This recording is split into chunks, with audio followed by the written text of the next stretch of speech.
क्या नाम है आपका? ज़ैनब। जैनब। आपके जी। कितने नंबर आ रहे हैं? सर 640। 640। और क्या रैंक बन रही है? 38,000। 38,000। आपने कितनी सोची थी? सर 11-12,000 सोची थी 11 इस रैंक पे, तो 12,000। इस नंबर पे।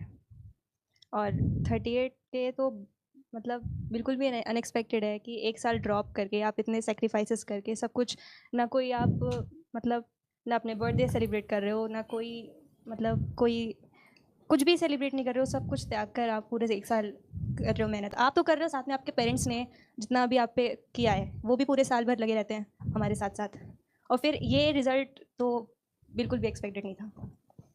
बिल्कुल नहीं सोचा था कि ऐसा भी कुछ हो सकता है। एकदम पैरों के नीचे ज़मीन निकल गई जब रिजल्ट आया तो। जब रिजल्ट आया तो क्या खुशी हुई कि? खुशी तो नहीं थी। खुशी कैसी होगी सर, मार्क्स देखे तो अच्छा 640 मार्क्स आ रहे हैं, रैंक पे नज़र जैसे ही गिरी लगा सब खत्म, एक एक ही मोमेंट पे सब कुछ खत्म। जब ओएमआर देखा होगा तब कैसा लगा तब था? तो था, पहले से ही हम जब से मैं नीट का एग्ज़ाम देके आई हूँ तब से खुश थी कि हाँ मेरा हो जाएगा, इतना अच्छा पेपर करके आई हूँ। और उसी टाइम मुझे मालूम था कि मेरा बहुत अच्छे कॉलेज में हो जाएगा, दिल्ली में नहीं होगा, बाहर तो हो ही जाएगा काफ़ी अच्छे कॉलेज में। लेकिन मतलब अच्छा सेलिब्रेशन चल रहा था, हाँ डॉक्टर बन जाएंगे, ये होगा, मतलब देखने लगे थे कि काउंसलिंग करने लगे थे अपने आप से कि हाँ यहाँ जाएंगे, इनसे करवाएंगे, ये करेंगे, वो करेंगे, सब कुछ रेडी था, सारे प्लान्स रेडी थे। और फिर ये हो गया अचानक से। आपका स्टेट क्या है? दिल्ली से। अच्छा, यूनिवर्सिटी आपकी जी। दिल्ली से लगता है। जी। 640। और यहाँ कट जी ऑफ क्या जाएगा जनरल का?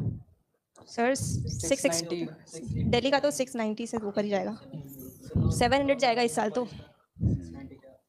तो इस कंडीशन में आपको सेमी गवर्नमेंट कॉलेजेस मिल सकते हैं। हाँ सर, लेकिन अगर हम नीट के लिए प्रिपेयर कर रहे हैं तो सेमी गवर्नमेंट के लिए तो बिल्कुल नहीं कर रहे होते। हर किसी को उम्मीद रहती है कि वही गवर्नमेंट कॉलेज में पढ़ेगा, और इतने सारे ख्वाब लेके तो वो शुरू करते हैं ना सारी प्रिपरेशन। ऐसे तो नहीं होता कि ठीक है नहीं होगा तो हम यहाँ कर लेंगे, वहाँ कर लेंगे, सबको उम्मीद होती है कि उसका अच्छा ही जाएगा। और एक साल ड्रॉप करने के बाद तो इतनी कॉन्फिडेंस था मेरे अंदर कि मैं बहुत अच्छा कर लूँगी।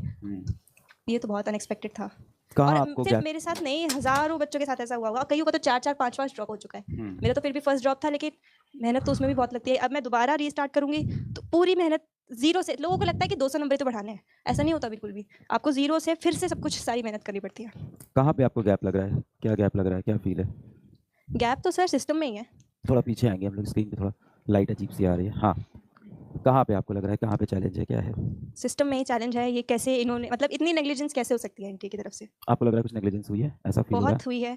इस तरीके से एक तो 89 स्टूडेंट्स कुछ बता रहे हैं कि 720 आए है? हैं। 67 है, हाँ। हाँ, ऐसा कुछ किया है। तो पिछले साल से इतना भी पेपर आसान नहीं था, मतलब कुछ मुश्किल ही लगा मुझे तो पिछले साल से। नहीं, पेपर पिछले साल से आसान नहीं था। बिल्कुल नहीं था। हम्म। तो और ऐसा भी नहीं था कि मतलब इतना पर ज़्यादा हर लोग बढ़ वर्ष जाए। ट्रेंड के हिसाब से कुछ तो कट ऑफ बढ़ ही रहा था। कुछ ही बढ़ रहा था, हमें एक्सपेक्टेड था कि बढ़ेगा तो 630 तक, ज़्यादा से ज़्यादा 630 तक बढ़ता। हम्म। इससे ऊपर का तो बिल्कुल उम्मीद नहीं थी ना। हम्म। तो 660 कैसे जा सकता है? मतलब कोई छोड़ ही दे, मेडिकल आएगा ही नहीं मेडिकल की फील्ड में, क्यों मतलब मैं आएगा? आपको इसका आइडिया दूं तो 700 नंबर पे लास्ट ईयर कुछ 350 रैंक थी। इस बार 700 नंबर पे 2200 रैंक, 2300 रैंक, कल मैं मिला एक बच्चे से, 2300 रैंक 700 नंबर पे। जी। और एक नंबर पे कितने बच्चे हैं? 720 पे सबको पता है 67 बच्चे हैं। फिर इस बार एक नया नंबर निकला है 718, 719, तो अलग कहानी है। 715 के ऊपर भी लगभग 300 से 350 बच्चा है जिनके 715 नंबर आए हैं। अब इन 715 पे 300 350 बच्चा है, इनको आप अलग अलग रैंक कैसे दोगे? ये इतना बड़ा चैलेंज है कि आप इनको कैसे डिसाइड करोगे कि 715 में कौन सा बच्चा ज्यादा बेटर है जो एक बेटर कॉलेज में जाएगा? ये डिसीजन ये आप तो कैसे पूरा लोगे? लक के ऊपर हो गया ना कि अगर आप पर्ची। लकी हो तो आपका हो जाएगा, अगर आप अनलकी हो तो आपका नहीं होगा। हाँ, मतलब ये चीटिंग है उस बच्चे के साथ जो यंग है एज में। अब बिल्कुल। जिसकी एज ज़्यादा है उसको प्रेफरेंस दे देंगे, ठीक है, उसका हाँ, लॉजिक ये है कि उसने ज़्यादा स्ट्रगल किया, ज़्यादा टाइम स्पेंड किया, तो फिर यंग बच्चा के पेपर देना छोड़ दे। वही तो। वेट करे कि मैं बुढ़ा हो जाऊंगा तब नीट का पेपर लिखूंगा 30 साल की उम्र में, तब मुझे प्रेफरेंस मिलने लगेगा काउंसलिंग के अंदर। हुँ। और ये नंबर ऑफ स्टूडेंट्स एक मार्क्स के ऊपर जो ढेर सारे नंबर ऑफ स्टूडेंट है, जैसे जैसे नीचे आ रहे हैं वो बढ़ता जा रहा है। जी। हाँ, जैसे 680 नंबर के ऊपर लगभग 1100 बच्चे हैं। अब इसके भी 680, इसके भी 680, इसके भी 680। जब 1100 बच्चे 680 नंबर पे हैं पैन इंडिया, तो दिल्ली जैसे बड़ी यूनियन टेरिटरी में 1100 के कम से कम 150 बच्चे होंगे। अब कैसे डिसीजन होगा कि इसमें से कौन बेटर कॉलेज में जाएगा? बिल्कुल। है ना? हुँ। तो ये भी बड़ा एक अजीब सा है, और इसमें भी एज फैक्टर लगा दिया है। आपको क्या लगता है कि पेपर और हार्ड बना देना चाहिए, क्या ये सोल्यूशन है, या आपको लग रहा है कोई सिस्टमैटिक और ही कोई चैलेंज है? सर पेपर हार्ड करने से भी उतना नहीं फ़र्क पड़ेगा। पेपर अगर यही रहता, लेकिन ये जो नेग्लिजेंस हुई है हर जगह पे, एक बात कहीं पे कुछ कह रहे हैं लोग कि पेपर लीक हुआ है, कहीं कह रहे हैं कि हाँ, टाइम के बदले पे कहा गया है कि टाइम के मार्क्स दे बदले पे दिया। मार्क्स दिए गए हैं। तो टाइम के बदले टाइम दिया जाता है ना, मार्क्स का क्या मतलब है? ये तो कहीं का भी मैथ नहीं बैठ रहा कि आप टाइम के बदले पे मार्क्स दे क्या रहे हो। आपका क्या नाम है? आइए। सर